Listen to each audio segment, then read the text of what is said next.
Partnerem audycji jest firma Autenti, właściciel platformy do podpisywania dokumentów online. Ten odcinek powstał we współpracy z platformą Cashy, która zmienia reguły rozliczeń pomiędzy dużymi korporacjami a ich kontrahentami, oferując przyspieszone płatności faktur. Sprawdź szczegóły na cashy.pl.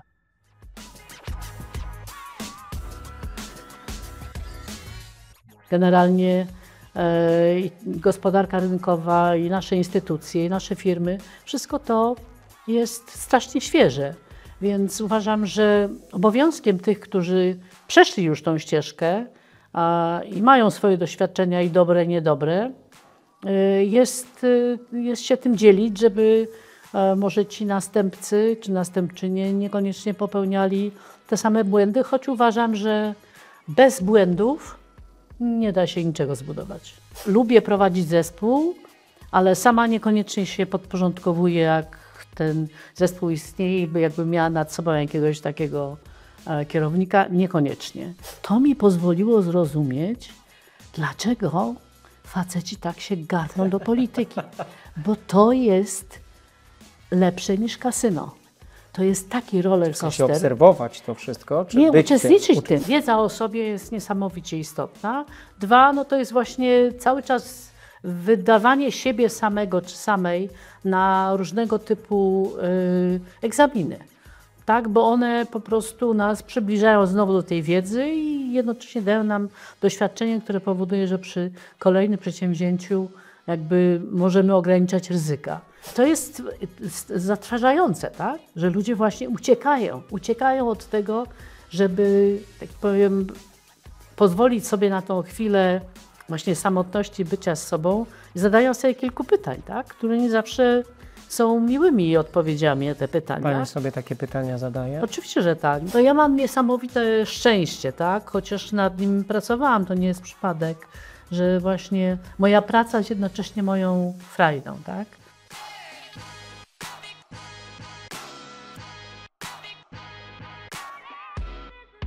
Witaj. Cieszę się, że zainteresował Cię ten materiał. Stworzyłem ten podcast dla Ciebie, byś mógł budować i z sukcesem rozwijać swoje biznesy. Moi goście, założyciele, prawdziwi eksperci z pewnością dadzą Ci wiele cennych wskazówek i inspiracji, jak robić to szybciej, łatwiej, efektywniej. Ale uważaj, nie będziemy niczego owijać w bawełnę. Przed Tobą, przedsiębiorcą, wyjątkowe wyzwanie. Wytrwaj w tej drodze, rozwijaj swoją firmę z sukcesem. Ale pamiętaj, jak wygląda prawdziwy biznes, taki bez lukru. Zaczynajmy. Gościem programu jest Henryka Bochniarz. Witamy w audycji od foundera do foundera. Dziś gościni wyjątkowa, która z budowaniem, zakładaniem inicjatyw ma wiele wspólnego. Zaraz się o tym przekonacie. Doktor Henryka Bochniarz wpadła dzisiaj do nas na herbatkę. Witam serdecznie. Czy ktoś już nazwał kiedyś panią startuperką? W dodatku seryjną? Nie, ale myślę, że czy ja się zastanawiam, czy ja się w ogóle czuję startuperką. Znaczy ja lubię tworzyć. Okay. Nie tylko właśnie jakieś takie konkretne projekty, ale jak jest jakaś idea, która mnie wciągnie, to rzeczywiście staram się ją zrealizować od początku do końca. Mówiąc szczerze, zawsze mnie bardzo właśnie denerwowały takie fajerwerki, tak? Coś fajnego przez 5 minut ładnie zabłyśnie. Dobre otwarcie, i koniec, a tak. niekoniecznie dobre zakończenie. Co? Uważam, że ja myślę, że to jest coś, co przywiozłam ze Stanów. Tam, tak powiem, dla mnie ten porządek instytucjonalny, który teraz może niekoniecznie, jak widać, też do końca się sprawdza, ale wtedy to była końcówka lat 80., to ten sposób organizacji się społeczeństwa, tak? Fundacje, stowarzyszenia, wszystko to, co tak buduje taką tkankę rzeczywiście demokratyczną, to było dla mnie coś fascynującego po tym, jak tutaj żyliśmy w tym naszym realnym socjalizmie. I jak wróciłam ze Stanów, to tak powiem, to była moja misja. Złapała pani tego bakcyla. Tak, że po prostu budować to, czego u nas po prostu właściwie nigdy nie było. Albo było wymuszone, nawet jak do czegoś należeliśmy, to nie dlatego, że chcieliśmy, tylko że po prostu tak powiem, nie było wyjścia. Natomiast uważam, że bez tego żaden system demokratyczny nie przetrwa. Ja przez kwadrans co najmniej musiałbym wymieniać tutaj wszystkie Pani zasługi, projekty i doświadczenia. Zawsze mnie za długo żyje. Tak wiele ich jest, to proszę wybaczyć, skrócę tę listę, skoncentrujemy się na tych projektach, które mogą mieć szczególne znaczenie dla założycieli, dla twórców właśnie. Możemy się tak umówić? Bardzo proszę, ciekaw jestem, co Pan wybierze. I tych było multum, proszę bardzo. Henryka Bochniarz, założycielka Konfederacji Lewiatan, największej w Polsce organizacji zrzeszającej przedsiębiorców, założycielka Akademii Liderek, dzisiaj już pod nazwą Przywódców, współzałożycielka Kongresu Kobiet, założycielka i prezeska jednej z pierwszych w Polsce firm doradczych Nikon, założycielka Fundacji Prymus, wspierającej młodzież z obszarów wiejskich, pomysłodawczyni i wieloletnia współfundatorka Nagrody Literackiej Nike, twórczyni Sopockiego Europejskiego Forum Nowych Idei. Nie przegapiłem jakiegoś founderskiego epizodu jeszcze? Nie, ale ja myślę, że ze względu na pewnie czas, w którym jakby toczyło się moje takie dorosłe życie, to uważam, że miałam niesamowite właśnie szczęście, bo to mi dało możliwość jakby funkcjonowania w bardzo różnych sferach tego życia. To szczęście z czego się wzięło? Myślę z czasu, po prostu z czasu wielkiej zmiany w Polsce, transformacji, bo to już jest tak powiem nie do powtórzenia dzisiaj. Także ja nie wiem, czy jest jeszcze taka osoba jak ja i chętnie bym nawet się podzieliła doświadczeniami, gdyby tak było, która miała tak jak ja, tak powiem. Ja zaczęłam od pracy naukowej i myślałam, że generalnie właśnie tak będę funkcjonować do końca życia, robiąc tam kolejne szczebelki. O tym jeszcze wspomnimy. Tak. No, potem mnie los rzucił właśnie do Stanów, gdzie generalnie mieliśmy z całą rodziną zostać. Ale ja tutaj wróciłam w końcu lat 80., kiedy zaczęła się cała transformacja i wydawało mi się, że po prostu to, czego się nauczyłam w Ameryce, między innymi budowania właśnie instytucji, że po prostu to jest mój obowiązek, żeby to tutaj wykorzystać. Tak? I wtedy właśnie odeszłam ze swojego instytutu, założyłam swoją pierwszą firmę. No to było niesamowite doświadczenie, ale przecież mam za sobą i etap pracy w rządzie, i funkcjonowanie w polityce, tak, chociażby przez kampanię prezydencką i właśnie NGO-sy. Więc naprawdę to myślę w jakiejś mierze też, kiedy powstawał ten projekt mój ostatni, Akademii Liderek, uważałam, że właśnie to niesamowite bogactwo moich doświadczeń, wcale nieznaczących, że wszystkie były bardzo pozytywne. No bo jeszcze nie wspomniałam o tym, że już pracowałam w wielkiej korporacji amerykańskiej. Więc również i tą korporacyjną ścieżkę miałam okazję dość dogłębnie poznać. Więc myślę, że to mnie tak usprawiedliwiło do tego, żeby zbudować coś takiego jak Akademia Przywództwa, która jest dzisiaj taką moją wielką radością. Żeby się podzielić tymi doświadczeniami, tymi zasobami. Bo myślę, że no wszystko u nas ciągle jest świeże. Nam się wydaje, że to już trwa, no ale przecież i ten system demokratyczny, no możemy powiedzieć, oczywiście mieliśmy okres przedwojenny, tak, ale generalnie i gospodarka rynkowa i nasze instytucje, i nasze firmy, wszystko to jest strasznie świeże. Więc uważam, że obowiązkiem tych, którzy przeszli już tą ścieżkę, i mają swoje doświadczenia i dobre, i niedobre, jest się tym dzielić, żeby może ci następcy czy następczynie niekoniecznie popełniali te same błędy, choć uważam, że bez błędów nie da się niczego zbudować. Ładnie o tym Pani mówi, że obowiązkiem jest się tym dzielić. A to w takim razie dzisiaj jest Pani kim przede wszystkim? Przedsiębiorczynią, założycielką właśnie, ekonomistką, ekspertką? Jak się Pani pozycjonuje po tych latach?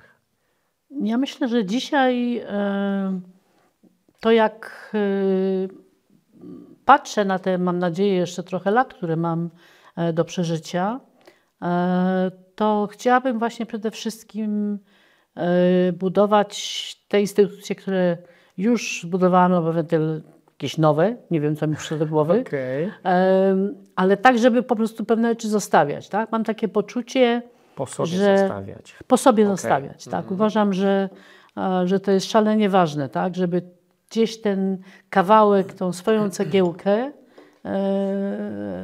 dołożyć do tego, co będziemy mogli kiedyś tam nazwać, tak, jakimś tam etapem, czy to będzie Czwarta Rzeczpospolita, czy obojętne, jak to kiedyś historycy określą. Ale mam takie poczucie, że na tyle, na ile mogłam, biorąc pod uwagę właśnie swoją wiedzę, doświadczenie, pieniądze, kontakty, to że coś tu zostawiam, tak? To sama pani w jednym z wywiadów przyznała, że doszła już na szczyt. To jak tam jest na tym szczycie? Jak tak z perspektywy tych swoich doświadczeń? Ja myślę, że tak. Mogę mówić o szczycie ze względu na po prostu lata, które już mam i w związku z tym trudno, tak powiem, uważać, nawet jeżeli są tacy, którzy myślą, że będą żyli 200 i 300 lat. Nie chciałabym zresztą. Pewno. Ale myślę, że raczej to jest właśnie kwestia właśnie zdobycia tych doświadczeń. Natomiast I szerszej perspektywy. tak, pewno, natomiast trudno uwierzyć, że mając przed sobą już raczej tą, tak powiem, ostatnią część życia, że to będzie, tak powiem, etap, w którym powstaną jakieś znowu wielkie projekty, chociaż nie zarzekałabym się, tak, bo na moi współpracownicy najbardziej boję, jak siadam do samolotu gdzieś daleko lecącego, gdzie, tak powiem, nie ma możliwości korzystania z internetu, jestem odłączona od wszystkiego i tak 12-16 godzin.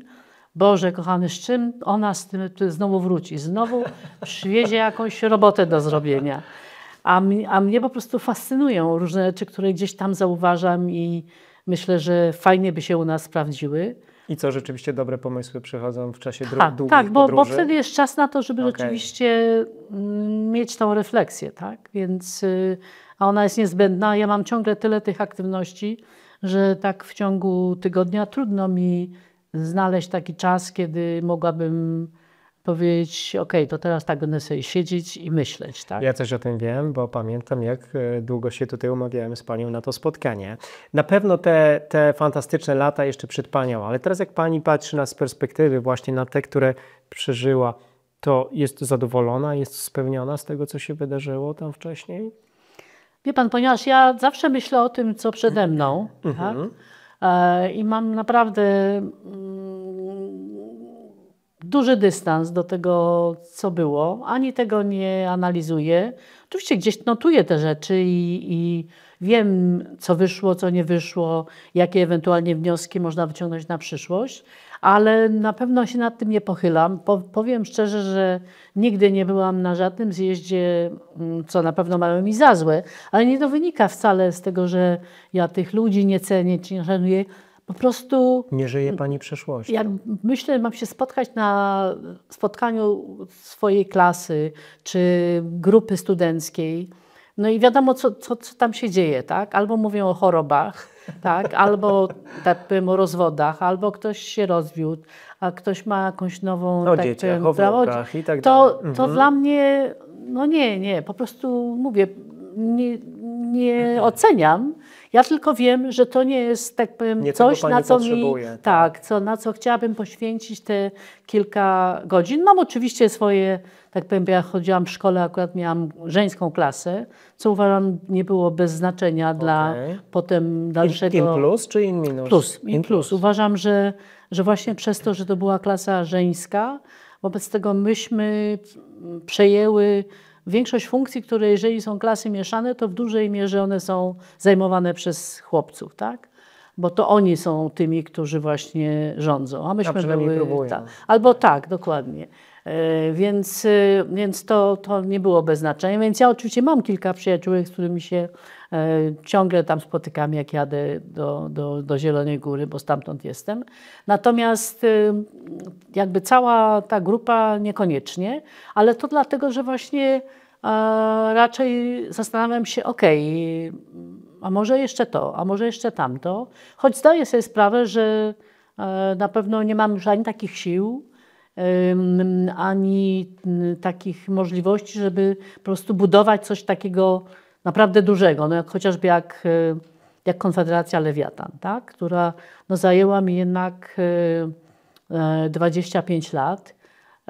I teraz mnie bardzo cieszy, bo jestem w takim etapie, który moim zdaniem dla wielu ludzi biznesu jest bardzo trudny. Sukcesji, tak?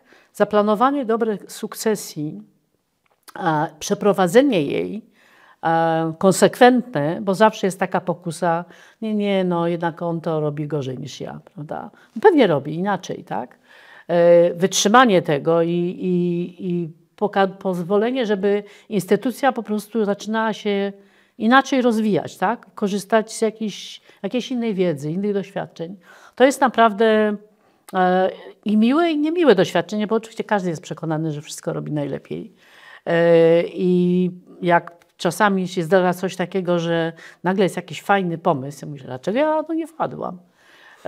No to zazdrość bierze, ale z drugiej strony myślę, że to jest szalenie ważne, tak? Żeby właśnie, my chyba jesteśmy w ogóle jedyną organizacją biznesową, która rzeczywiście od 6 lat, bo to 6 lat już trwa, prawda? Kiedy ja postanowiłam, że już tylko są 2 kadencje, że w związku z tym, jak powiem, wiadomo było, że kiedy odejdę, wiadomo było, że tak powiem odejdę. Po pani? No to oczywiście nie był to proces totalnie, tak powiem, luźny. Na pewno bardzo transparentny proces, tak powiem, demokratycznych wyborów, ale jednak no, zależało mi na namaszczeniem. Tak, prawda? Żeby to był ktoś, kto da szansę rozwoju tej instytucji. Ale to jest, tak powiem, duża frajda, jak się właśnie patrzy, że mnie już tam nie ma, a są właśnie nowe pomysły, są fantastyczni ludzie, którzy robią zupełnie inne rzeczy niż ja kiedyś robiłam, bo czasy są inne po prostu. A ja mogę się zająć czymś innym. No właśnie mogę robić sobie swoje, tak powiem, to ostatnie dziecko, czyli Akademię Przywództwa i mam naprawdę i frajdę z oglądania tego, jak robią inni to, co gdzieś tam zbudowałam od podstaw, tak? Bo to też jest strasznie fajne. Budowanie od podstaw jest naprawdę wielką frajdą. Oczywiście, że jak weszłam do ministerstwa i jakby starałam się posprzątać w środku po tym, co popsuli poprzednicy, to też jest jakaś satysfakcja. Zresztą moja firma konsultingowa Nikom to była nasza główna robota, restrukturyzacja firm państwowych i tak powiem udowadnianie, że można jednak zbudować coś zdrowego na tak powiem bardzo chorych podstawach, które funkcjonowały wcześniej. To jest też frajda, ale jednak zbudowanie czegoś od początku, nawet właśnie jeżeli popełniło się błędy i gdzieś tam w kącie człowiek siedzi i myśli, no nie jednak, niekoniecznie, można było to zrobić inaczej, ale to jest największa satysfakcja. Dlatego ja nazywam panią seryjną startuperką. Tak. Ale ja myślę, że właśnie przez to, że ja mam to porównanie, tak? Mówię, 8 lat siedziałam w jednej z największych amerykańskich korporacji i wiem, że to na pewno nie jest, tak powiem, moja bajka, tak? Okay. Miałam masę. Popróbowała pani tego? Próbowałam, ćwiczyłam, nauczyłam się masę i namawiam generalnie młodych ludzi, jak kończą studia, moim zdaniem dobrze jest pójść właśnie do dobrze zorganizowanej korporacji, bo jednak one mają to ogromne doświadczenie wielu lat budowania procedur, tego wszystkiego, co tak powiem, tworzy fajny fundament, tak? Żeby zobaczyć, tak, nauczyć się tego dokładnie. Natomiast potem, jeżeli ma się coś tam, trochę kreatywności i chce się zrobić coś naprawdę fajnego, to uważam, że praca na swoim, choć oczywiście przynosi dużo więcej ryzyk, to jest największa satysfakcja. I chyba nigdy nie jest na nią za późno, prawda? Na taką decyzję. Nigdy. Świetnie. W dochodzeniu do tego miejsca w pani życiu ważniejsza była sama droga, czy jakieś cele, które sobie pani stawiała, jakieś punkty, do których pani podążała? Ja myślę, że w tej swojej Akademii Przywództwa uczę dziewczyny, żeby starały się pisać dla siebie scenariusz, tak? Żeby to nie był scenariusz mamusi, ani teściowej, ani partnera, ani dzieci, tylko swój.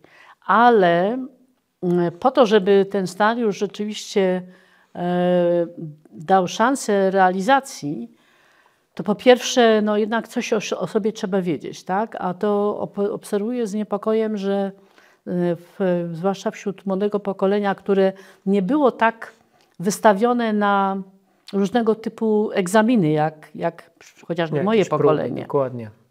W związku z tym ja miałam dziesiątki możliwości sprawdzenia właśnie, że nie w korporacji, tylko na swoim, że właśnie budowanie czegoś jest fajne, a nie tak powiem już robienie w czymś, co jest zorganizowane. Natomiast wydaje mi się, że jest właśnie bardzo dużo młodych ludzi, którzy kończą nawet i mają po kilka MBA, a ciągle nie wiedzą, co naprawdę, gdzie mogliby wcześniej największą wartość dodaną. Tak. I to jest kwestia, myślę, i tego, że za mało mamy takich różnych ćwiczeń, które można, ja przynajmniej, przez zuchy, przez harcerstwo, w Stanach przez ileś organizacji.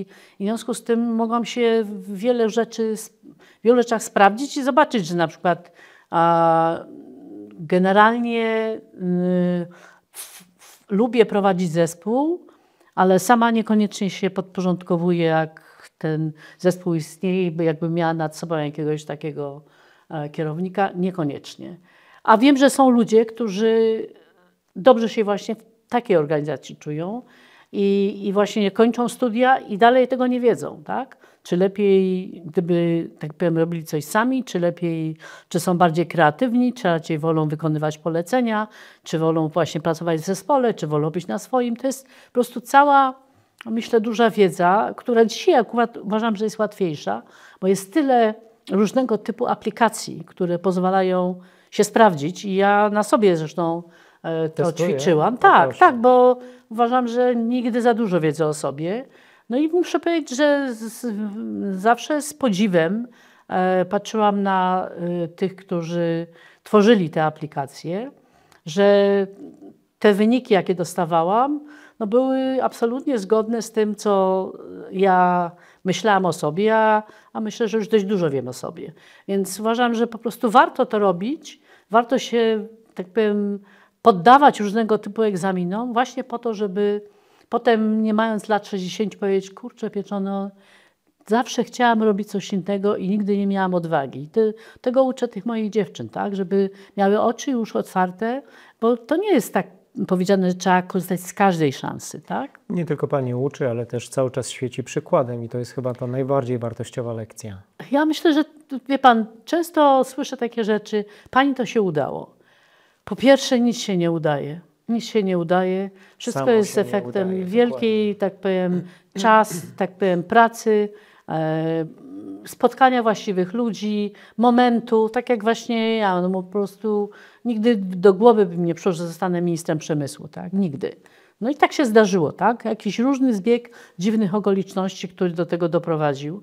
Więc trzeba mieć właśnie oczy już otwarte, przyglądać się tym opcjom, tak? Brać pod uwagę ryzyko, bo ono zawsze, tak powiem, jest wpisane w jakąkolwiek decyzję. Nie bać się tego ryzyka, tak? Bo mówię, no takich rzeczy, które jak zrobimy 2 i 2 na pewno będzie 4, nie jest tak dużo, zwłaszcza jeżeli się startuje w biznesie, no to jest masa po prostu tych znaków zapytania, ale to jest właśnie ta umiejętność napisania tego swojego scenariusza, jak już podejmę decyzję, mówię, nawet jak ona była zła, tak? I potem wyciągam z tego wnioski, mówię, nie, to na pewno nie był fajny pomysł. I już nie robię drugi raz tego samego, bo są tacy, co 5 razy robią to samo. To jest, myślę, że właśnie to, co dla mnie jest urodą życia, tak? Że po prostu ciągle patrzę, czy coś nowego się dzieje. Wiem, że ludzie w moim wieku są przerażeni tymi nowymi technologiami, tak? A ja po prostu jestem zafascynowana, ile można z czata wyciągnąć. Prawda? I pewnie byłam jedną z pierwszych osób, chociaż w Konfederacji, tak powiem, na pewno jestem najstarsza, która zaczęła to autentycznie stosować w życiu, tak? I straszyć moich ekspertów. Mówię, ja im zadaję jakieś pytanie, Zaraz a oni mówią, to będzie za 3 dni, tak? Ja mówię, tak, proszę bardzo. Oto tutaj macie, w 2 sekundy jest odpowiedź. Więc myślę, że Nie spoczywa Pani na laurach. To jest tak, ta ciekawość, ja mówię, czasami tak powiem, moi przyjaciele tak mówią, że to cię kiedyś po prostu sprowadzi na jakąś bardzo złą drogę, bo ja ciągle po prostu widzę coś nowego, myślę, fantastyczne, tak? Dlaczego my tego nie mamy? Dlaczego myśmy tego nie zrobili? Także... Wspomniała Pani o tym leadershipie, o tym, że też nie lubi, woli zarządzać niż być zarządzaną.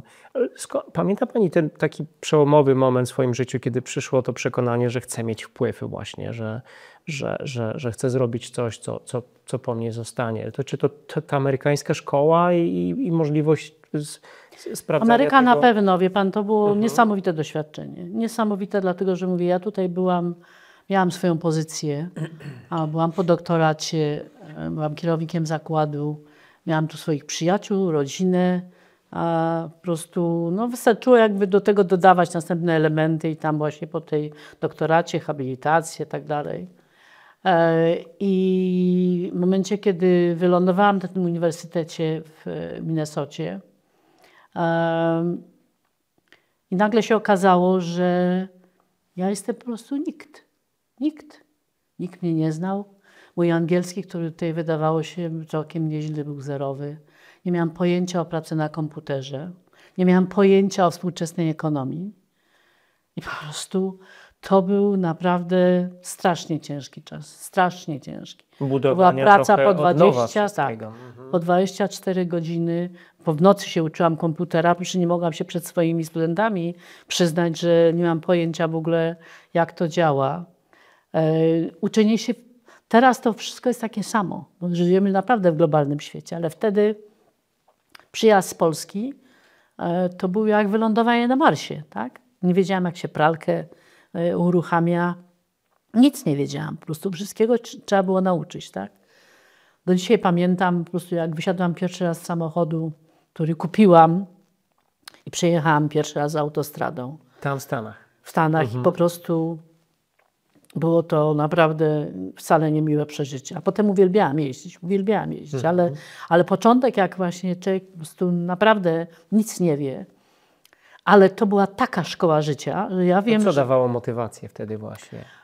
Ja przede wszystkim uznałam, że oczywiście dostałam, tak powiem, swój pokój na uniwersytecie, mogłam tam siedzieć, pisać tą habilitację, bo właściwie nikt więcej niczego ode mnie nie oczekiwał. Tak. Ale po prostu ja uznałam, że nie może tak być, tak? Nie może tak być. Ale to ja im też pokażę, tak? Wzięłam zajęcia ze studentami, bo to mnie zmusiło do uczenia się, bo żeby kogoś nauczyć, to trzeba jeszcze coś umieć. Więc musiałam się najpierw sama nauczyć, zanim ich nauczyłam. Zaczęłam uczestniczyć we wszystkich rzeczach, które tam się działy, tak? We wszystkich możliwych. Jak wyjeżdżałam po 2 latach, to po prostu... Zresztą ja dostałam ofertę i mieliśmy zostać, tak? Okay. I myśmy tak zresztą mówili, że ja tu wrócę do Polski z synem. Córka została z mężem w Stanach. Miałam, bo Fulbright ma takie zasady, że jeżeli chcę wystąpić o wizę na pracę, to trzeba wrócić do swojego kraju na ten czas stypendium. No więc ja miałam te 2 lata tu przekimać w Polsce, no i po tych 2 latach właśnie wrócić na uniwersytet, gdzie miałam świetną pracę, świetną pozycję i naprawdę fajne życie, tak? No ale właśnie wróciłam, jak tutaj była cała rewolucja, to jak mogłam to zostawić? No i tak już, mąż zrozumiał? Tak już jest. Mąż, potem mieliśmy takie commuting marriage przez całe lata, bo mąż z kolei miał pozycję na uniwersytecie i nie bardzo, tak powiem, chciał już do Polski wracać. Potem jak dostałam pracę w Boeingu, to się z Minnesoty przenieśliśmy do Seattle, więc tam mieszkaliśmy. No i tak powiem, po jakimś czasie w końcu, tak powiem, wrócił, więc jakoś się tak staramy dogrywać w jednym mieszkaniu. I trochę nadrabiać, co? Zacząłem od tego prowokacyjnego pytania, czy czuje się Pani startuperką. Podwójna w tym pytaniu przekora, bo sam wiem, jak to najlepiej jest ze startupami. Pani na pewno zna też te statystyki, średnio 1 na 10 wychodzi, A Pani projekty znane są przede wszystkim z tego, że nadal żyją, ciągle działają. Ale czy może nam Pani tutaj w audycji tak trochę bez lukru powiedzieć, czy też były takie, które nie wypaliły, takie, których Pani żałuje, coś nie udało się zrobić w tej podróży Pani, jak do tej pory? Co było szczególnie cenne na Oczywiście, że tak i tak pewnie wcale się tego nie wstydzę, że mi nie wychodziło, bo to też taka była właśnie kolejna wiedza o sobie, że ja na przykład lubię duże projekty. Jak zaczynałam swoją firmę konsultingową, to bardzo lubiłam tą robotę, bo myśmy robili naprawdę wielkie prywatyzacje, wielkie restrukturyzacje. I to mi dawało taką naprawdę ogromną satysfakcję. Wielkie ryzyko, odpowiedzialność, ale natomiast jak ten rynek zaczął się rozwijać, przyszła tu wielka piątka, teraz wielka czwórka, zrobiła się ogromna konkurencja i okazało się, że no po prostu ich doświadczenia, możliwości finansowe były wielokrotnie większe niż właśnie naszych startupów. I zaczęły być takie projekty, które na pewno były ważne, ale w nich nie było właśnie tej przestrzeni, tak? Tego, co mnie nakręcało do roboty. I ja po prostu w którymś momencie uznałam, że trzeba tą firmę zamknąć, bo nie było sensu robienia czegoś, co mi nie dawało po prostu satysfakcji. Nie chciała się Pani też kopać z koniem, tak? No rozumiem, to jest tak, oczywiście, no była... można się było sprzedać, prawda? Tak. Natomiast mówię, to co mi zawsze dawało napęd i tak było właśnie i przy Kongresie Kobiet i przy Konfederacji, to były właśnie takie projekty, które no, zmieniały w jakiś sposób świat, tak? Budowały coś naprawdę dużego i wiem, że takie małe rzeczy, które z kolei wiem, że masa ludzi w tym się świetnie czuje, tak? Jak ma taki dość określony zakres czasu, potrafi się w tym dobrze poruszać i na tym zarobić dobre pieniądze, to oczywiście. Natomiast ja generalnie to jestem kiepska w zarabianiu pieniędzy, mówiąc szczerze.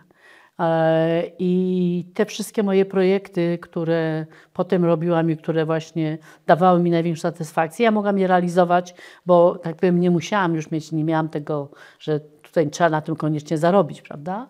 Ale gdyby to było tak, że to jest właśnie sposób na zarabianie pieniędzy, to nie wiadomo, jakby się skończyło. Dokładnie. Czy w kontekście tych dużych projektów, takich trochę też startupowych, można powiedzieć, że idea zostania prezydentem RP była właśnie taką trochę startupową ideą zrobienia czegoś na dużą skalę, a jednak mimo wszystko przegranym? Ja myślę, że akurat to był taki projekt, który się nie zakończył sukcesem? Tak, to był taki projekt, bo mówiąc szczerze, gdybym miała taką decyzję potem dzisiaj, też bym ją podjęła. Jeżeli było ona by w takich samych warunkach, dlatego że tego już nikt nie pamięta, tak? Bo od tego czasu przeżyliśmy ileś wyborów, mamy kolejne, ale to był znowu czas, tak powiem, w którym Kaczyński tłukł się z Tuskiem. I niestety w tym wyścigu prześcigali się również w tym, żeby odejść od zasad gospodarki rynkowej, od tego wszystkiego, co dla mnie pryncypialnie było absolutnie kluczowe. Ja byłam wtedy już szefową Konfederacji i dla mnie po prostu ta odpowiedzialność za to, żeby z tą wiedzą na temat tego, jak ważna jest gospodarka rynkowa, tak? Jak jest ważna konkurencyjność, jak jest ważne podejmowanie ryzyka i trafienie z tym do innych ludzi niż tych, z którymi ja pracowałam i którzy byli z tej samej bajki, tak? Jak dostałam tą propozycję, bo sama bym tego nie wymyśliła, ale to jest jedna z tych rzeczy właśnie, które się zdarzają i wtedy oczywiście ja zawsze mam taką zasadę, że sobie piszę na kartce, tak, plusy, minusy i bardzo, tak powiem, szczegółową taką analizę robię, jaką tą decyzję podjąć. Czasami podejmuję oczywiście wbrew tej analizie, ale jest to jest emocji, jakby też, tak. Prawda? Natomiast i wtedy też to zrobiłam. Natomiast ponieważ akurat dwie osoby, które i wtedy i dzisiaj dla mnie mają ogromne znaczenie i wagę, czyli premier Mazowiecki i Władysław Frasyniuk przyszli do mnie z tą propozycją, bo oni wtedy mieli tą partię demokratyczną, która ani nie miała struktur, ani pieniędzy. Uznali, że powinni mieć jakiegoś kandydata na prezydenta. No ale wiadomo, że ta osoba będzie musiała praktycznie cały ten proces zorganizować, tak? I sfinansować. W związku z tym przyszli do mnie i jakby układ był czysty od początku, tak? Ja nie miałam złudzeń, że w starciu z tymi, tak powiem, tą walką, która do dzisiaj się toczy, tak? Że te wybory można wygrać, to musiało być jakiś cud się kompletnie zdarzyć. Wiadomo było, że z tym, co miałam w swoim programie, a co było właśnie takim typowo liberalnym, tak powiem, przesłaniem, nie będzie raczej tutaj nie należało liczyć, że tutaj jakieś tłumy za mną dochodziły. Po co to właściwie? Po to, żeby po pierwsze właśnie dotrzeć do ludzi, do których inaczej bym nie dotarła. Tak? I muszę powiedzieć, że to było jedna z największych doświadczeń właśnie, jak jeździłam, tak jak teraz panowie jeżdżą po tych powiatach, prawda?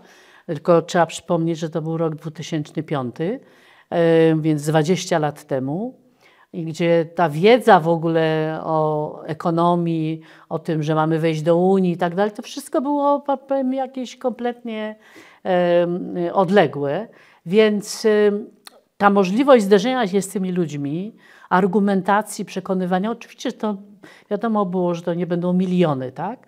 Ale to, co zrobiłam, uważam, że to była kampania, która była kampanią bardzo profesjonalną. W żadnym miejscu nie mówiłam rzeczy, które potem ktoś by mi nagrał albo napisał i powiedział, a pani to w 2000 markie rzeczy opowiadała, a teraz to pani mówi coś innego. Także była ta spójność, był ten fundament, tak? Była to kampania merytoryczna. Tak jak i dlatego mówię, szansa na to, żeby tym wygrać nie była, tak powiem, duża, ale ja miałam naprawdę ogromną satysfakcję poza tym.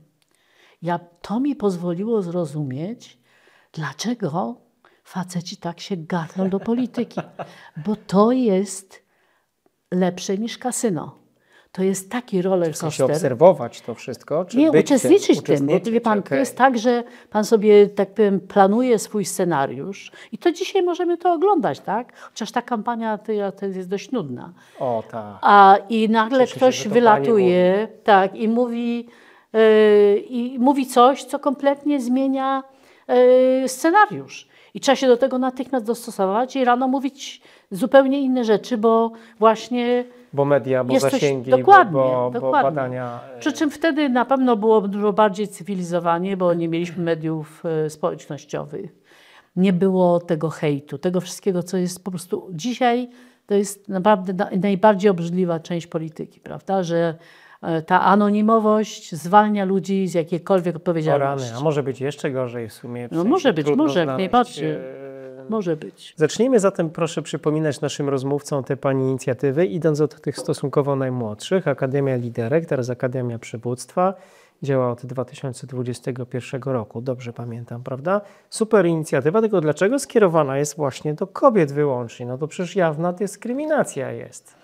Nie, już się kilku panów pojawiło. O, to tak, ciekawe. tak. Natomiast generalnie to jest absolutnie przemyślana decyzja, ponieważ już teraz wiemy, że jest data, do której będziemy zobowiązani, my w Polsce, ale i w innych krajach Unii, wprowadzić dyrektywę, która mówi o tym, że ma być 30% kobiet w zarządach i w radach nadzorczych spółek giełdowych, spółek Skarbu Państwa, a potem również i w tych mniejszych. I ja po prostu uznałam, że trzeba zrobić wszystko, żeby nie było argumentu, że no bardzo byśmy chcieli, żeby były te kobiety, tylko ich nie ma. Nie są kompetentne. Tak, no i właśnie cała Akademia służy temu, żeby już w tej chwili mamy tam prawie 400 absolwentek, a pan minister skarbu dostał, tak powiem, listę tych kobiet, więc na pewno argument, że chcielibyśmy, ale ich nie ma, odpada, bo one wszystkie spełniają formalne kryteria i po prostu są świetne. Ja naprawdę uważam, że jeżeli w Polsce, bo my cały czas mówimy o tym, że potrzebujemy nowych instrumentów rozwoju, tak? To, co dotychczas było, znaczy tak powiem, nasze złoto, czyli węgiel, już niekoniecznie jest złotem, tylko jest obciążeniem. Mieliśmy tanią siłę roboczą, już jej nie mamy. W związku z tym szukamy, co może dalej powodować, że będziemy konkurencyjni. Ja uważam, że właśnie takim fantastycznym instrumentem rozwoju mogło być lepsze wykorzystanie kobiet, ich potencjału. No właśnie, to załóżmy, że oglądają nas właśnie przyszłe uczestniczki programu, czy kandydatki do niego. Dlaczego miałoby się zainteresować tą ofertą? Co tam takiego jest, pani Henryka? Ja myślę, że on jest, ja jak budowałam ten program, to znowu on w dużej mierze był efektem moich doświadczeń, ale również wielu badań. Ja się problematyką właśnie miejsca, roli kobiet zajmowałam również i w jakiś sposób teoretycznie i po prostu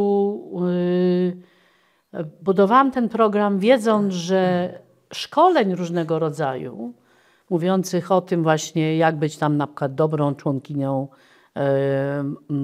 Rady Nadzorczej albo jak zarządzać ludźmi. Tego jest pełno, tak?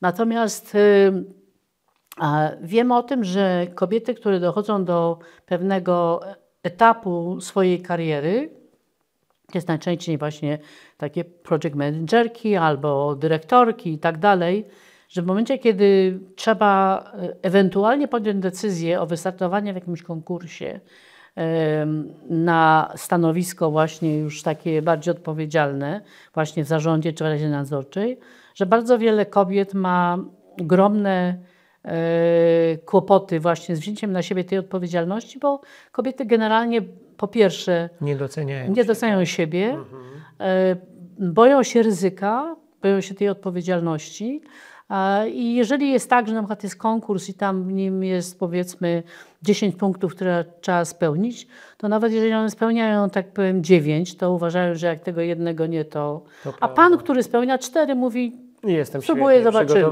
Tak. Więc cały ten program jest oparty na tym, żeby wystawiać je na takie zderzenia ze światem, w którym one może nie do końca czują się komfortowo. Ja po pierwsze uważam, że dzisiaj w tych czasach, które są kompletnie pokręcone, jeżeli się myśli o tym, żeby być liderką czy liderem, to bez wiedzy właśnie o polityce, geopolityce,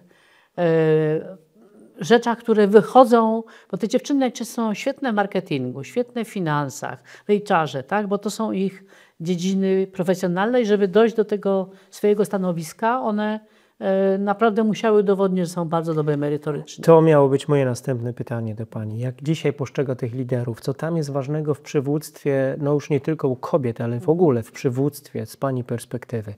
Właśnie ten szeroki horyzont, ta szersza perspektywa, ta umiejętność brania z innych trochę zasobów wiedzy. To są właśnie te wszystkie, dokładnie.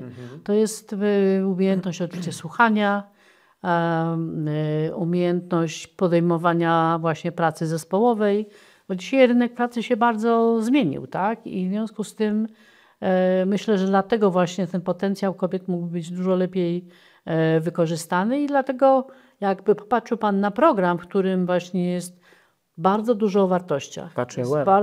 Jest sporo zagadnień z filozofii, socjologii właśnie, z geopolityki, ale na przykład są zajęcia sportowe, tak? Znaczy nie sportowe, że coś ćwiczymy, choć czasem by się przydało. No, ćwiczymy tańce, zajęcia są z tańca, ale właśnie o sporcie, bo okazuje się, że to, co się w sporcie dzieje, jakimi prawami on się rządzi, wbrew pozorom ma bardzo wiele wspólnego z tym, co potem się dzieje w biznesie czy w innych sferach życia.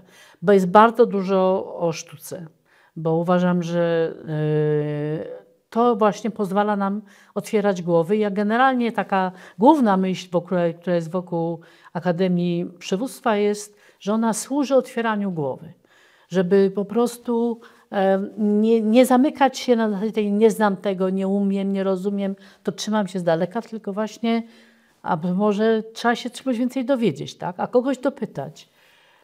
Więc to jest naprawdę duża frajda. Super. Dla mnie, jak ja uczestniczę bardzo często w zajęciach, one się cały czas zmieniają, bo jak zaczynałam akademię, to wtedy jeszcze o nowych technologiach jeszcze w ogóle mało słyszeliśmy. Dzisiaj to jest bardzo ważny kawałek naszego życia. W związku z tym jest bardzo dużo nowej sztucznej inteligencji, o tych nowych językach i tak dalej, i tak dalej. No bo mówię, no nie wyobrażam sobie, żeby dzisiejsza przywódczyni czy przywódca nie potrafił posługiwać się tymi narzędziami, tak? I korzystać po prostu z nich. No super, to zatrzymajmy się na sekundę przy tych wartościach.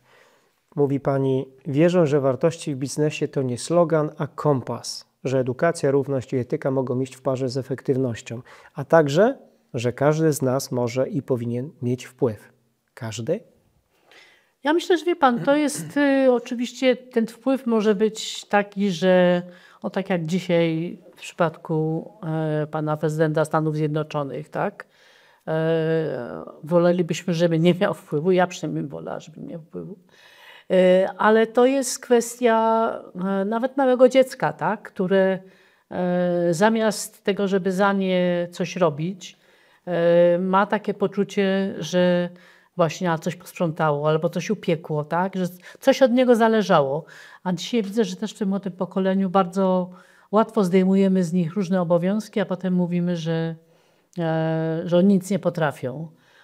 No to tak, ja mam 9 wnuków i przyznam się, że no też jest masa, tak powiem, zaskoczeń. Bardzo lubię z nimi być. Lubię, jak przyjeżdżają swoimi koleżankami, kolegami, bo to mi daje możliwość, tak powiem, uczestniczenia w ich życiu, uczenia się ich języka, ich muzyki, ich na przykład mody, wszystkiego tego, co potem jak widzę coś na ulicy, to się nie dziwię, bo znam to, tak powiem, od podszewki, że tak to wygląda. No i te gadżety, sztuczna tak, inteligencja, gadżety, wszystko smartfony. tak, ale przyznam się, że no, wiele rzeczy mnie szokuje. Na przykład był taki młody człowiek, który miał lat 17 i ja mówię, słuchajcie, przyjeżdżacie, proszę bardzo się cieszę.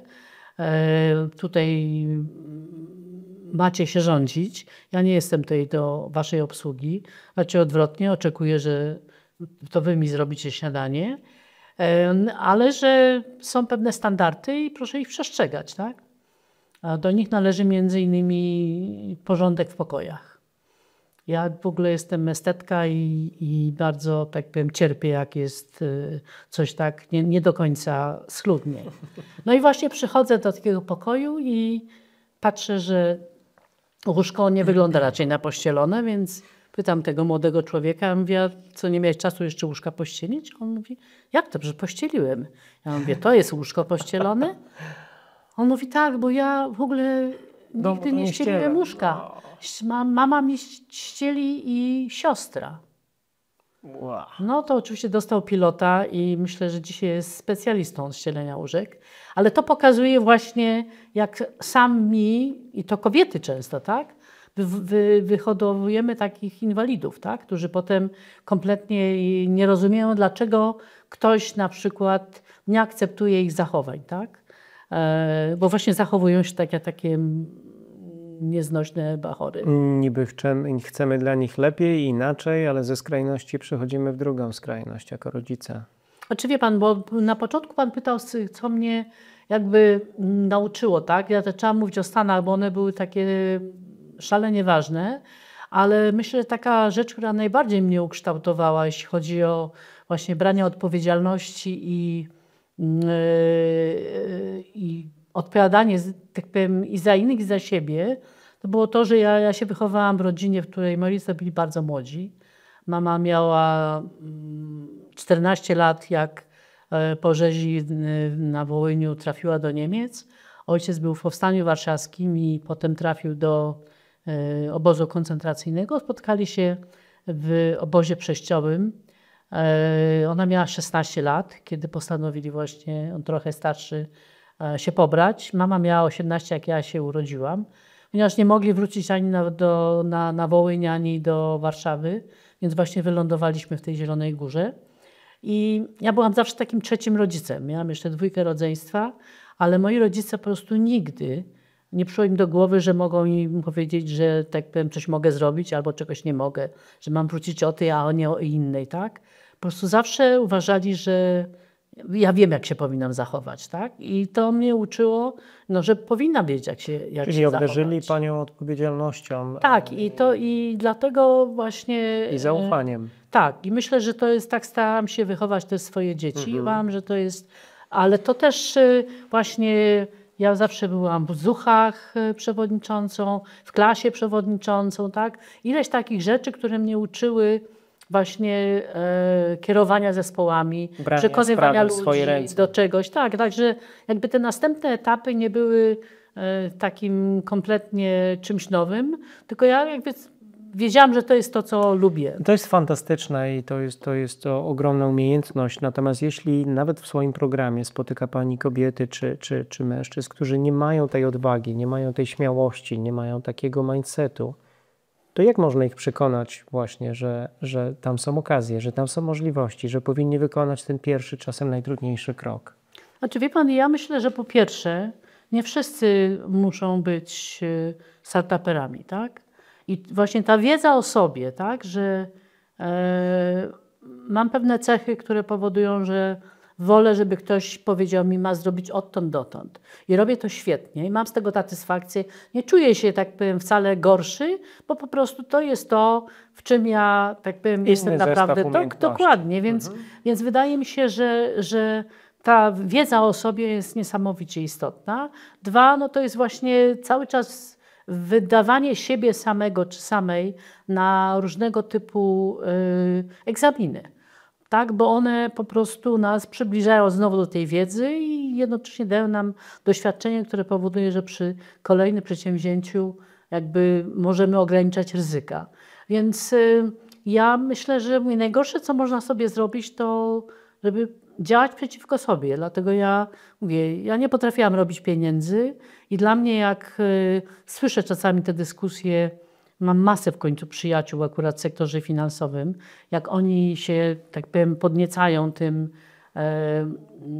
Kto ile zarobił, ile zarabia Dokładnie, aktualnie. kogo kto przekręcił, tak. No bo tutaj niestety wchodzą, nawet jak się robi to bardzo etycznie, no to jednak są to często transakcje, które krzywdzą ludzi, no nie ma siły, tak? Innego, Dokładnie. tak. Więc to jest coś, czego bym absolutnie nie była w stanie robić i nie wiadomo, jakie by mi ktoś pieniądze zaoferował, to na pewno nie miałabym z tego satysfakcji. Więc ja myślę, że to jest ważne, tak? A są tacy, których to tak wkręca i rzeczywiście czasami robią rzeczy po mistrzowsku absolutnie. Ja nie wiem, żebym ja podziwiała to. To nie jest, tak powiem, coś, co budzi dużo większą, dla mnie, ja przynajmniej jak oglądam tak, różne rzeczy, podziw mój budzi ktoś, kto na przykład narysuje coś pięknego albo napisze jakiś fajny wiersz. Uważam, że to jest coś, tak powiem, takie rzeczy nieuchwytne, niematerialne. Tak? One zawsze do mnie dużo bardziej przemawiały niż to, że coś się ma. Dla mnie to jest... Z tego punktu widzenia dzisiejsze pokolenie dużo bardziej mi odpowiada, że ja też nie muszę mieć najlepszego samochodu, nie muszę mieć, jak powiem, natychmiast samolotu. To nie przez to buduje swój system wartości. Tak? A no, są osoby, dla których to jest szalenie ważne, wokół tego budują całe swoje życie. Mówię, jeżeli nie robią tego z jakąś krzywdą dla innych, ich sprawa. Ale najważniejsze jest to, żeby właśnie nie działać przeciwko sobie, bo wtedy nie ma szansy ani na skuteczność, ani na satysfakcję, ani tylko frajdę życia po prostu. Świetnie. Styczeń 1999 roku. Zakłada pani i zostaje prezydentem Polskiej Konfederacji Pracodawców Prywatnych Lewiatan, dzisiaj Konfederacji Lewiatan. Czy czuła pani wtedy, że buduje coś, co może zmienić reguły gry w Polsce?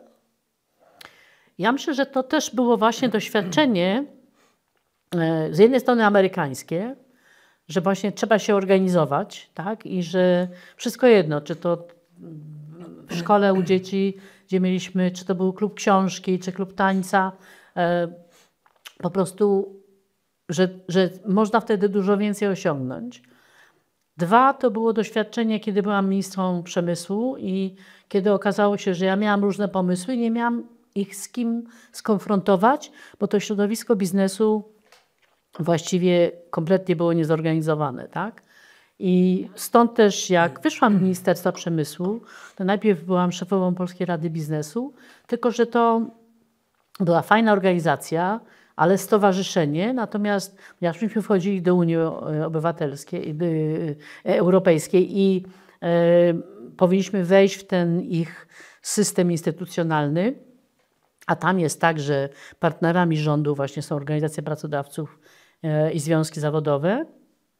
W związku z tym uznałam, że jeżeli mam mieć na coś wpływ, no to musimy zbudować taką organizację. Tak.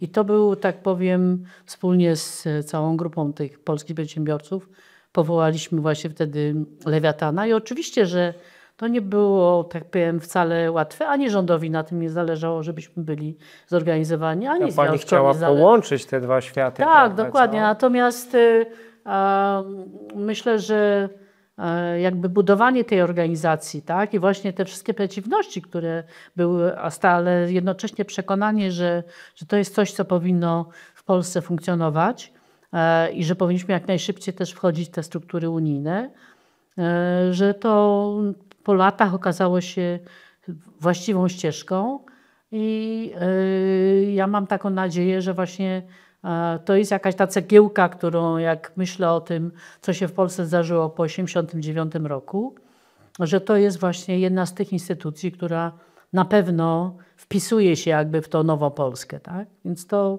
jest ogromna satysfakcja, choć zdaję sobie sprawę, że na pewno nie wszystko robimy doskonale a można by też zrobić dużo więcej.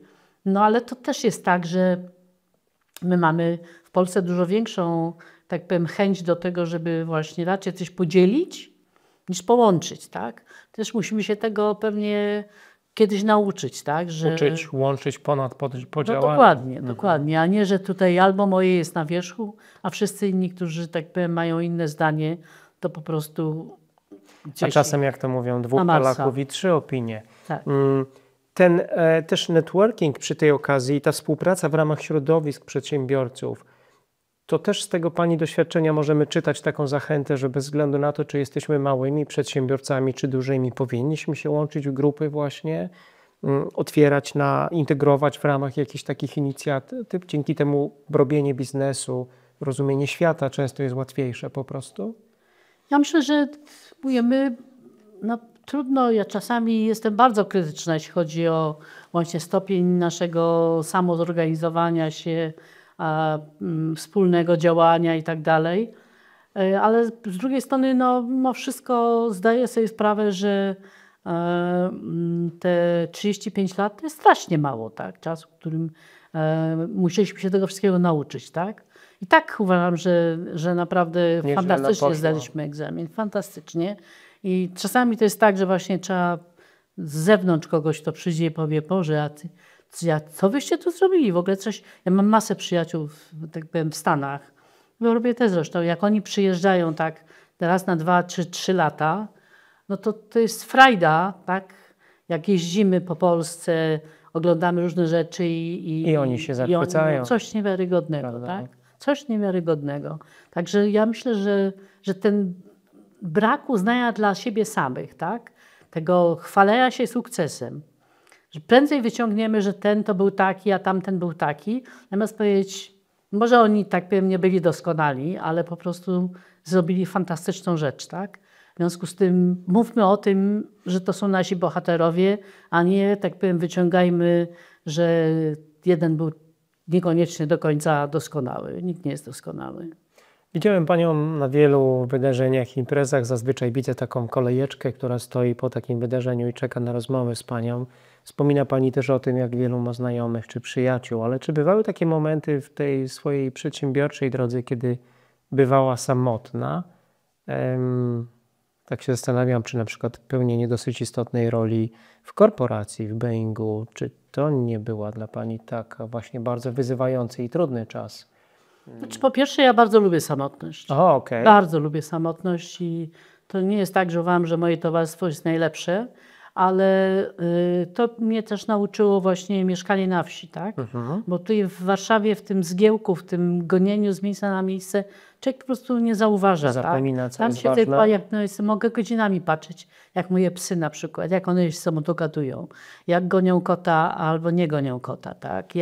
Jest po prostu jak właśnie ten kwiatek, który wczoraj miał jeden patak, a dzisiaj już ma 4. Także naprawdę to uczy takiego dystansu do tego zgiełku, w którym jesteśmy. To taki mindfulness pani tam uprawia, czy Tak. medytuje, odpoczywa, zatrzymuje się w pewnych momentach, co ważne, prawda? Ja uwielbiam tam być, po pierwsze ja strasznie lubię czytać i nie znoszę czytać na tej zasadzie, że właśnie wracam z pracy, tam wiesz, zanim położę się do łóżka, otworzę tę książkę, to już mi zostaje pół godziny, bo wiem, że jak nie o 24 nie pójdę spać, a muszę wstać o 6, no to bez sensu. A i w najlepszym momencie, tak? A tam mogę sobie czytać do 3 rano, do 4. Trudno. Nawet jak wstanę do tej 7, bo mnie psy obudzą, to potem się mogę posnąć pod domu i nic się takiego nie zdarzy. Więc to po prostu to jest zupełnie inny porządek życia, tak? Inny porządek życia i pewnie gdybym miała tylko tamto, to może nie byłabym tak usatysfakcjonowana, tak? Ale to, że właśnie mogę wpaść na 2 dni do Warszawy i tak powiem mieć ten dzień naładowany od rana do nocy i odhaczać, tak powiem, to zrobiłam. Potem wsiąść w pociąg i tam już po prostu absolutnie czuję się szczęśliwa, a jak już dojadę do domu, to kompletnie.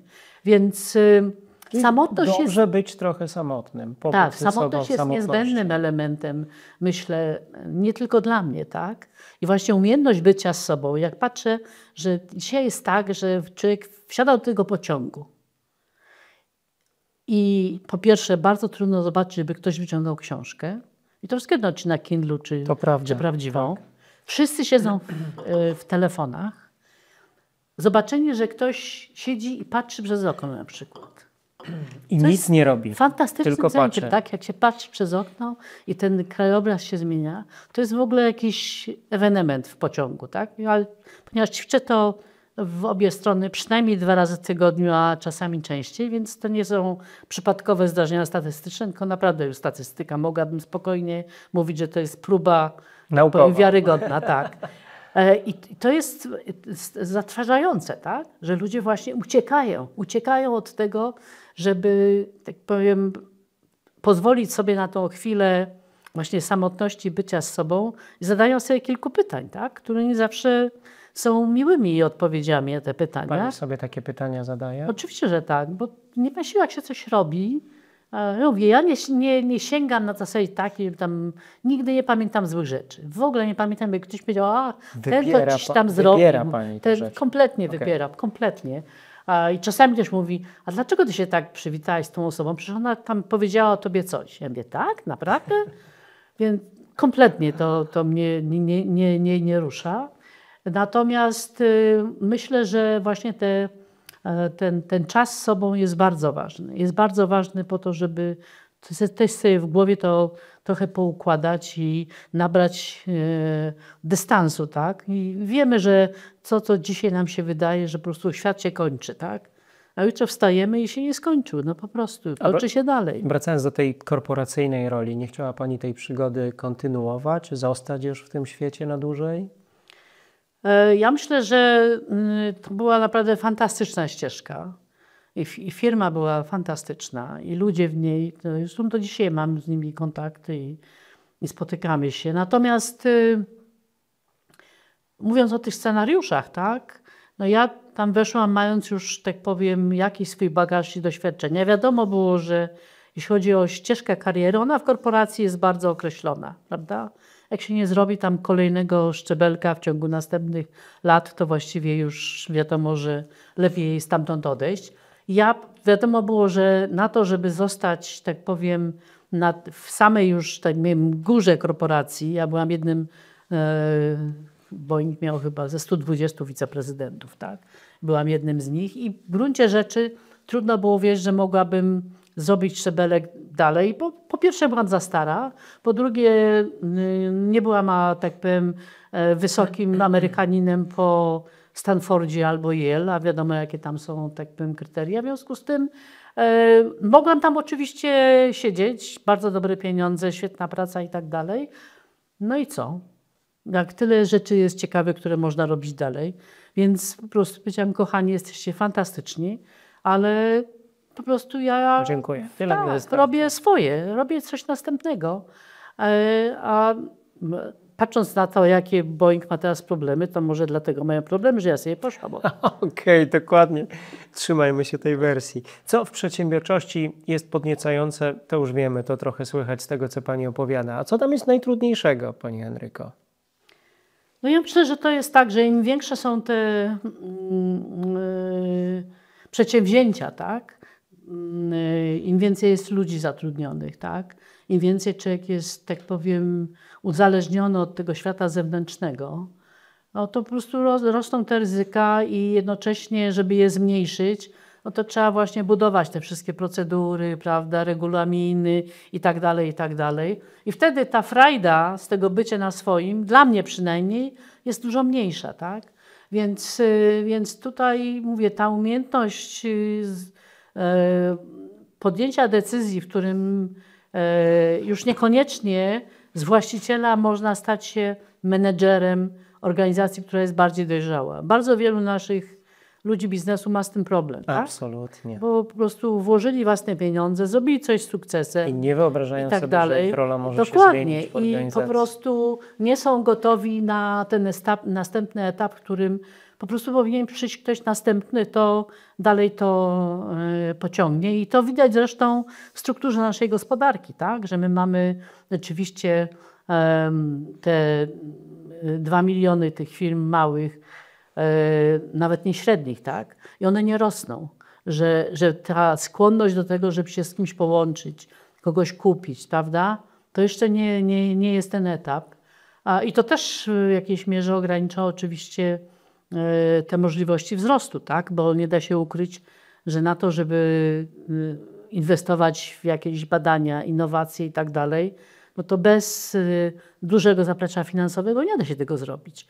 I stąd my tak, z jednej strony jesteśmy dumni, że mamy małe te firmy i fajnie, że ludzie poszli na swoje. Niektórzy musieli pójść na swoje, tak? Bo po prostu popadały ich zakłady i nie mieli wyjścia. Więc nie zawsze to były takie decyzje z własnego wyboru. Natomiast przejście do tego następnego etapu rozwoju jest dla wielu nie do przeskoczenia. No, ale to jest bardzo mądra rekomendacja. Dziękujemy za nią. Czy jeszcze jakieś jedną, dwie dla przyszłych bądź obecnych przedsiębiorców miałaby Pani dla nas w tym programie? Na co powinniśmy szczególną uwagę zwracać, budując biznes albo go rozwijając? Ja myślę, że o ile ten pierwszy etap w Polsce był takim rzeczywiście kompletnie pionierskim i dawał wielką frajdę, tak? Dzisiaj no nie jest to takie proste, tak? Żeby z jakimiś niedużymi pieniędzmi zrobić coś, co potem będzie jakąś taką europejską czy globalną firmą. Ale wydaje mi się, że z kolei te wszystkie nowe technologie, one dają niewyobrażalne możliwości. I my ciągle z tego, moim zdaniem, w niewielkim stopniu korzystamy, tak? Żeby właśnie robić te biznesy z całym światem, prawda? Żeby właśnie podejmować to ryzyko, nie patrzeć tylko na ten swój kawałek, który dobrze znamy, ale jeszcze pójść trochę dalej.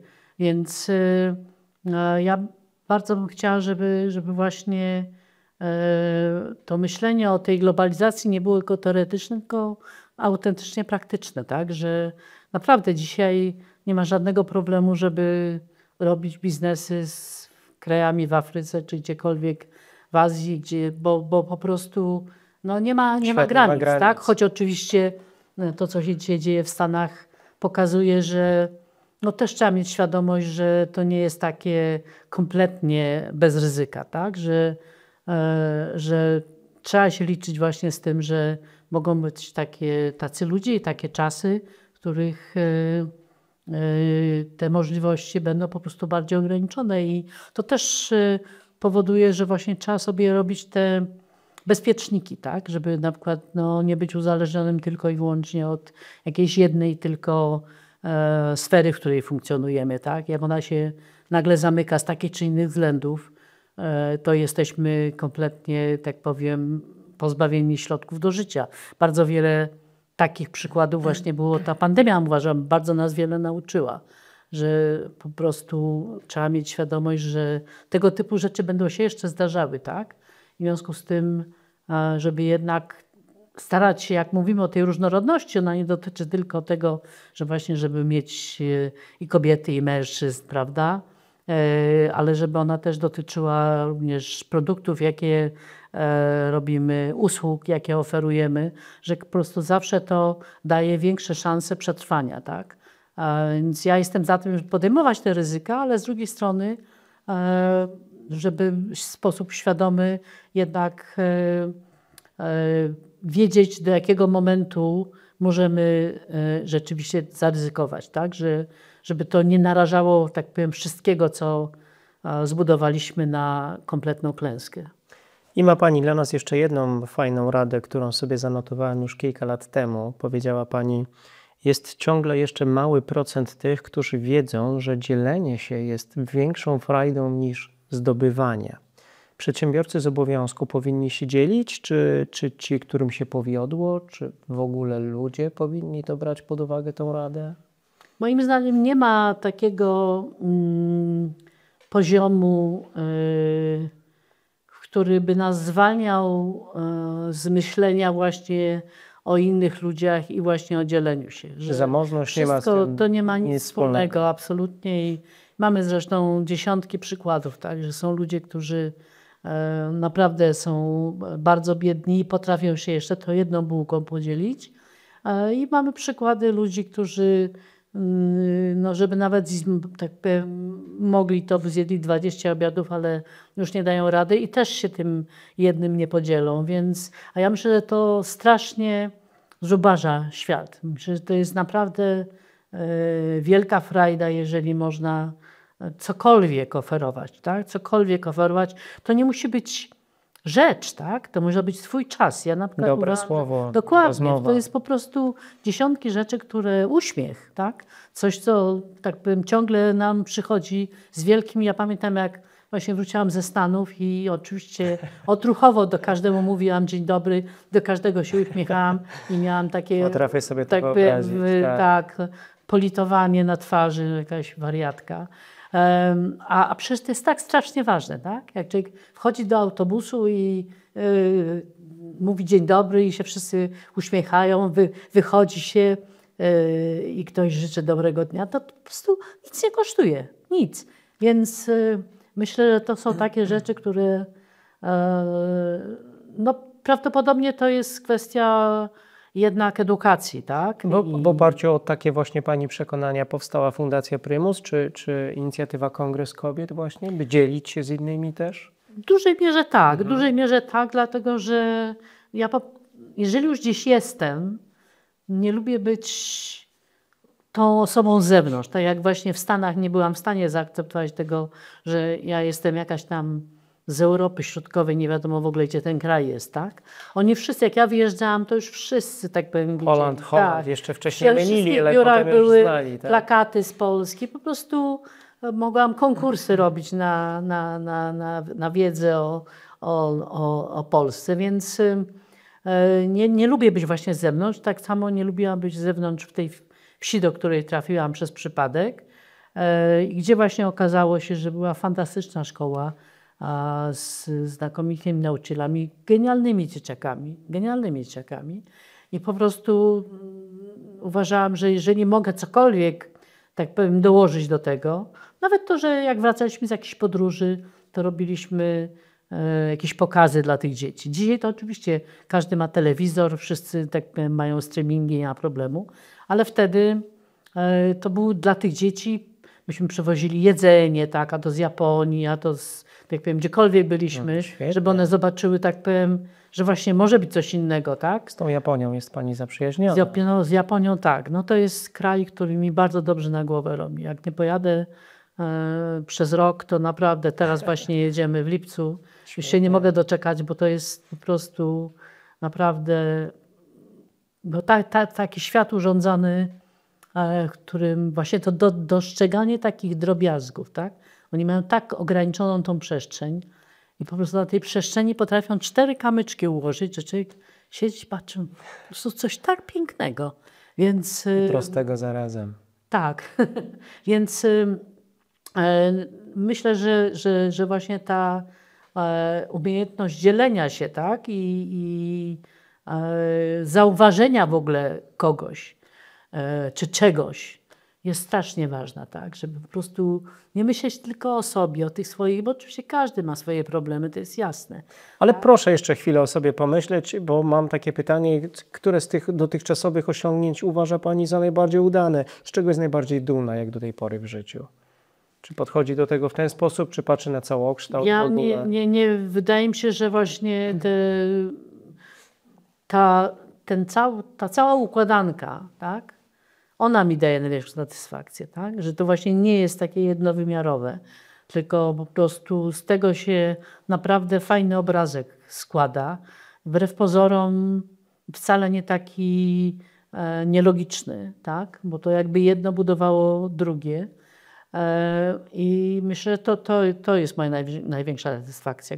Nie sądzę, żebym na przykład budowanie, wiem, że są ludzie, którzy zaczynali małą firmę, tak, potem ona była średnia, potem duża, potem europejska, potem tak powiem światowa i to jest nagle tam na giełdzie, nie wiadomo jakieś miliardy. Nie, na pewno jest wielka satysfakcja, ale ja tak powiem bardzo jestem ciekawa różnych odcieni tego świata, żeby skupić na tym jednym kawałku, ale jak już robię ten kawałek, to właśnie nie może być takie na chwilę, tylko to musi być poukładane, musi mieć początek, musi mieć koniec i taką świadomość, że czy ja tam jestem, czy nie jestem, tak? Czy to dotyczy właśnie Fundacji Prymus, która się kręci beze mnie, czy to jest Kongres Kobiet, który się kręci beze mnie, czy to jest Lewiatan, który się kręci beze mnie, że to jest po prostu coś, co, tak powiem, dobrze naoliwiłam tą maszynę i teraz sobie niech następni, tak powiem, dalej kręcą tymi kółkami. A co na co dzień Pani największą frajdę sprawia? Ma jakieś takie rytuały, takie... Ja myślę, że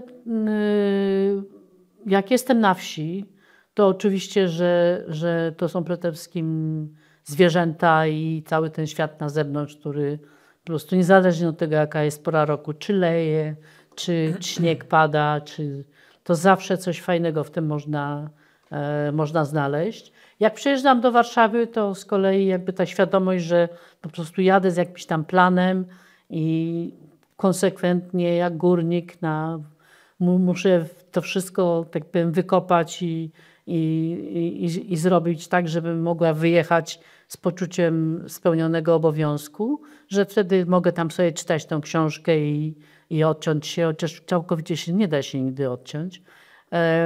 I potem, żeby właśnie znowu przyjechać do tej swojej kopalni.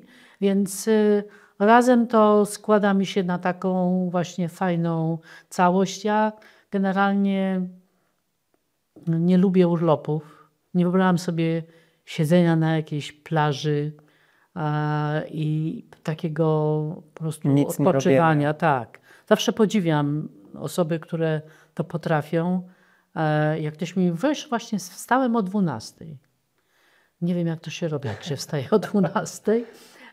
Natomiast to mówię, na pewno nie jestem maniaczką roboty i uważam, że trzeba dawać sobie i ciału, i głowie odpocząć. Bo Pani te umiejętności ma w ciągu dnia, ten mikrozatrzymania, takie właśnie uważności i tak dalej. Praktykuje Pani to w ciągu dnia, więc nie musi tego kumulować na jakiś długi okres wypoczynku. Pewnie tak. No ja mam niesamowite szczęście, tak? Chociaż nad nim pracowałam, to nie jest przypadek, że właśnie moja praca jest jednocześnie moją frajdą, tak? Że niezależnie od tego, że tam muszę, teraz właśnie w przyszłym tygodniu mamy konferencję i tak powiem, muszę nad nią naprawdę pracować, żeby to wszystko dobrze wyszło, ale jednocześnie wiem, że na końcu czeka mnie nagroda. Pięknie. Że jak to wszystko zrobię, to właśnie fantastyczna konferencja, tak? Nawet jak coś tam po drodze nie do końca, nie będę się chwalić, co nie wyszło, ale to jest właśnie niesamowite szczęście, tak? Że człowiek pracuje, a jednocześnie po prostu to jest jego ogromna radość. To ja się trochę do tego szczęścia przytulam, dobra? Mam nadzieję, że ono też spłynie na naszych słuchaczy i widzów. Dziękujemy za te świetnie opowiedziane historie. Mnóstwo fantastycznych rad, zabieramy je dla siebie. No i na koniec takie pytanie, gdybyśmy z jednej tylko mieli zapamiętać Henrykę Bochniarz po wizycie w studiu audycji Biznes bez lukru, to takie ostatnie przesłanie do naszych widzów byłoby jakie, pani Henryko? Żeby po prostu być ciekawym świata. Być ciekawym świata, on naprawdę przynosi masę wyzwań, jednocześnie daje bardzo wiele przyjemności, jeżeli potrafi się je dostrzec. Dziękujemy za spotkanie i za rozmowę. Gratuluję Ci wyboru.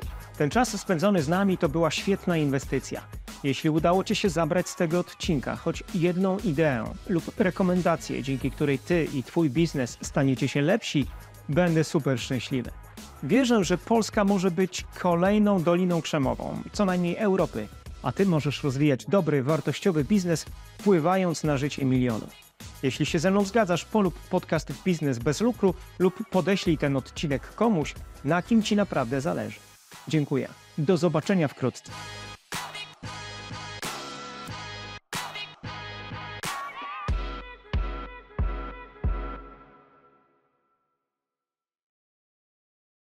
Ten odcinek powstał we współpracy z platformą Cashy, która zmienia reguły rozliczeń pomiędzy dużymi korporacjami a ich kontrahentami, oferując przyspieszone płatności faktur.